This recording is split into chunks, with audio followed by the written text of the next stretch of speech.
Hello everyone. इस video में हम बात करेंगे मेडिकल में हाईएस्ट अर्निंग स्पेशलिटीज़ के बारे में। अगर आप सोच रहे हैं कि उसका आंसर सर्जरी होगा तो बिल्कुल ही गलत है, क्योंकि जो अर्निंग है वो बहुत ज़्यादा फैक्टर्स पे डिपेंड करती है। वो इस बात पे डिपेंड करती है कि आप प्राइवेट प्रैक्टिस कर रहे हैं कि आप गवर्नमेंट जॉब में हैं। तो इन सारे फैक्टर्स के कॉम्बिनेशन से एक डॉक्टर की अर्निंग डिसाइड होती है। तो चलिए वीडियो की शुरुआत करते हैं। तो सबसे पहले कुछ कॉमन रूल्स हैं वो जान लेते हैं एक अर्निंग के लिए, कि जो प्राइवेट प्रैक्टिस होगी खुद की, उसमें अर्निंग हमेशा ज़्यादा होगी कॉर्पोरेट हॉस्पिटल्स में जॉब से। और कॉर्पोरेट हॉस्पिटल में सबसे ज़्यादा होगी आपकी गवर्नमेंट जॉब की। तो सबसे ज़्यादा होगी प्राइवेट प्रैक्टिस में, उससे कम होगी कॉर्पोरेट में, उससे कम होगी गवर्नमेंट में। और वो बहुत सिंपल सी बात है, क्योंकि जब आप प्राइवेट प्रैक्टिस कर रहे हैं तो एक खुद का एक स्टार्टअप है, वो एक सैलरी नहीं है।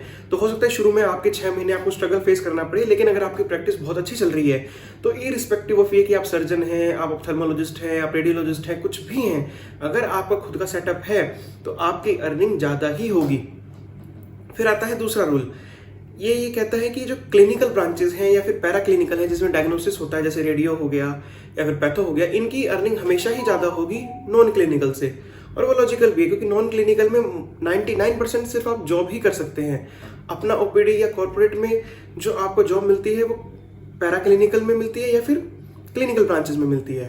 अब अगर आपका कोई ऐसी फील्ड है जिसमें एडमिशन है या फिर सर्जरी है या फिर कोई प्रोसीजर है, तो उसमें भी आपकी अर्निंग ज़्यादा होगी अदर कंपैरिजन। जैसे साइकेट्री है, उसमें सिर्फ ओपीडी है, ना ही उसमें कोई प्रोसीजर है, ना ही उसमें कोई सर्जरी है, और ना ही इतना ज़्यादा रिक्वायरमेंट है कि पेशेंट को एडमिट ही करना पड़े। और लोग चाहते भी नहीं कि उनका पेशेंट साइकेट्री के लिए एडमिट हो। तो ऐसे में उस ब्रांच की अर्निंग कम हो जाती है। वहीं अगर आप एमडी मेडिसिन है और आप सिर्फ ओपीडी कर रहे हैं तो भी आपकी अर्निंग कम हो जाएगी, लेकिन अगर आप पेशेंट को एडमिट कर रहे हैं तो आपकी अर्निंग ज़्यादा होगी। अब आप उसके साथ आईसीयू भी मैनेज कर रहे हैं तो आपकी अर्निंग और ज़्यादा होगी। तो ऐसे में कि सेटअप कैसा है इस बात पर भी डिपेंड कर रहा है कि अर्निंग कम है कि ज़्यादा है। अगर आप एक लाइन में आंसर जानना चाहते हैं कि कोई एक ऐसी नॉन सर्जिकल ब्रांच जिसकी अर्निंग सबसे ज़्यादा, तो वो है रेडियोलॉजी। क्योंकि जो यूएसजी का डायग्नोस्टिक सेंटर है वो सेटअप करना बहुत ईजी है, उसका कॉस्ट ऑफ सेटअप कम है। वहीं अगर आप चाहते हैं कि सर्जिकल की कोई ऐसी स्पेशलिटी जिसमें अर्निंग ज़्यादा हो, तो वो आ जाती है गायनी और ऑर्थो। एक तो ये ऑलमोस्ट एंड ब्रांच है, दूसरा पेशेंट लोड बहुत ज़्यादा है, तीसरी जो डेथ होने के चांसेस है वो कम है। आपको लग रहा होगा कि मैं सर्जरी में न्यूरो सर्जरी बोलूंगा, लेकिन नहीं, क्योंकि एक तो उसका लर्निंग कर्व ज़्यादा है, दूसरा सेटअप का कॉस्ट बहुत ज़्यादा है, फिर पेशेंट के रिकवरी के चांसेस कम है। इसलिए न्यूरो सर्जरी टॉप पे नहीं जाता, आपका जाता है रेडियो, गायनी और ऑर्थो।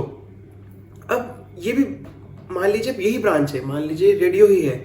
अब क्या इसकी अर्निंग मान ली 3 से 5 लाख है टायर 2 सिटी में, लेकिन बॉम्बे, दिल्ली ऐसी सिटी में क्या अर्निंग ज़्यादा होगी? ना, यहाँ पे कम हो जाएगी। क्यों? क्योंकि एक छोटा सा जगह लेने के लिए भी आपको 1 करोड़ रुपया खर्च करना पड़ेगा।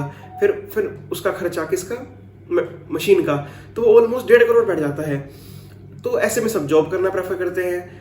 अब रेडियोलॉजिस्ट जितने भी हैं उनको आसानी से जॉब मिल जाती है बड़े शहरों में, क्योंकि रेडियोलॉजी की सीट कम है, तो वहाँ पे उनका सैचुरेशन ज़्यादा है। अब डिमांड इतनी है नहीं रेडियोलॉजिस्ट की जितनी सप्लाई है, तो वहीं बड़े शहरों में रेडियोलॉजिस्ट की सैलरी कम हो जाती है, एनेस्थीसिया की ज़्यादा हो जाती है। क्यों? क्योंकि जो पहला डॉक्टर कोई एक नया हॉस्पिटल खुला है जो वो हायर करेगा वो एनेस्थीसियोलॉजिस्ट होगा, क्योंकि एक तो उनका आईसीयू संभाल सकता है, उनकी सर्जरी में भी हेल्प कर सकता है। अगर वो क्रिटिकल केयर स्पेशलिस्ट है तो heart attack, stroke, asthma, COPD, pancreatitis, इन सब के पेशेंट भी देख लेगा। तो वहीं एनेस्थीसिया की डिमांड भी ज़्यादा है बड़ी सिटीज़ में और सैलरी भी अच्छी है। वहीं अगर आप एक 3rd ईयर सिटी का कंपेयर करें 2nd सिटी का, तो वहीं पे एमडी मेडिसिन का सैलरी एनेस्थीसिया ज़्यादा हो जाता है। तो ऐसे में ये कहना कि इसी स्पेशलिटी में सबसे ज़्यादा अर्निंग है, ऐसा नहीं है। कुछ ऑप्थेल्मोलॉजिस्ट भी ऐसे हैं जो एमडी मेडिसिन से ज़्यादा कमा रहे हैं, जिनका पहले से ही सेटअप था। मान लीजिए क्या कहते हैं, आपके फादर का सेटअप था, फिर उस पर आप आए तो आपका जो सेटअप का कोर्स था वो नहीं रहा, आपका हेड स्टार्ट ही बहुत अच्छा हुआ, लेकिन आपने नया ऑप्थेल्मोलॉजी करा है और आप सेटअप का कोर्स देख रहे हैं, तो एक गाँव में भी ऑप्थेल्मोलॉजिस्ट का सेटअप 1 करोड़ का बैठ जाता है, क्योंकि मशीन ही बहुत महंगी है। तो ये कहना कि आपके लिए कौन सी ब्रांच है जिसमें आप ज़्यादा अर्न कर सकते हैं, वो आपके बैकग्राउंड पर भी डिपेंड करेगा, आपके किस जगह पे प्रैक्टिस करना चाहते हैं उस पर भी डिपेंड करेगा। तो कोई एक आंसर देना बड़ा मुश्किल है। लेकिन हाँ, अगर फिर भी ऑल ओवर जाना चाहते हैं तो नॉन सर्जिकल में रेडियो और सर्जिकल में आपका गायनी और ऑर्थो, ये ब्रांचेस हाईएस्ट अर्निंग है। लेकिन आप कभी भी ब्रांच को ये सोच के मत लीजिए कि इसमें ज़्यादा पैसा है तो मैं चला जाऊंगा, क्योंकि ये चीज़ शायद इंजीनियरिंग में पॉसिबल हो, लेकिन मेडिकल में जब तक आपका मन नहीं लग रहा, आपका काम करने का मन ही नहीं करेगा।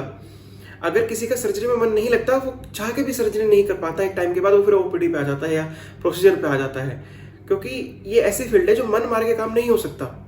तो इसलिए जिसमें भी आपका इंटरेस्ट है आप उसमें लीजिए, क्योंकि आप वही ब्रांच लीजिए और आप फाइनली उसमें ही अच्छा कर लेंगे। थोड़ा टाइम हो सकता है ज़्यादा लगे, लेकिन काम वही कीजिए जिसमें आपका पैशन हो। तो मिलते हैं अगली वीडियो में। Thank you so much.